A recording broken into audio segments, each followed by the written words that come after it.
मुख्यमंत्री पदाची शपथ घेतल्यानंतर थलापती म्हणजेच जोसेफ विजय यांनी ॲक्शन मोडमध्ये येत एक मोठा निर्णय घेतला असून निवडणुकीत दिलेल्या आश्वासनानुसार राज्यात अंमली पदार्थ मुक्त वातावरण तयार करण्यासाठी त्यांनी 700हून अधिक दारूची दुकाने बंद करण्याचे आदेश दिले आहेत। तामिळनाडू राज्य विपणन महामंडळाकडून सध्या राज्यात 4765 दारूची दुकाने चालवली जात आहेत। मात्र मुख्यमंत्री विजय यांनी पदभार स्वीकारल्यानंतर लगेचच संवेदनशील भागात असलेल्या दुकानांचे सर्वेक्षण करण्याचे आदेश दिले होते।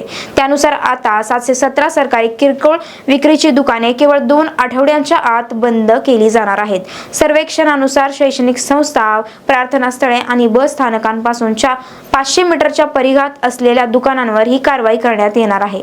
यामध्ये धार्मिक स्थळांजवळ असलेली 486 दुकाने आणि शैक्षणिक संस्थांजवळ असलेली 255 दुकानांचा समावेश आहे। सार्वजनिक हित आणि लोकांच्या मागणीचा विचार करून हा निर्णय घेण्यात आल्याचे सरकारने स्पष्ट केले आहे। दारू विक्रीतून सरकारला मोठा महसूल मिळत असला तरी मुख्यमंत्री विजय यांनी सामाजिक स्वास्थ्याला प्राधान्य दिले आहे। तामिळनाडूला अंमली पदार्थ मुक्त करण्याचे जे आश्वासन त्यांनी दिले होते त्या दिशेने हे मोठे पहिले पाऊल मानले जात आहे। या निर्णयामुळे राज्यातील जनतेने समाधान व्यक्त केले आहे। अशाच महत्त्वाच्या बातम्यांसाठी पाहत रहा .com महाराष्ट्र आणि YouTube चॅनलला नक्की सबस्क्राईब करा।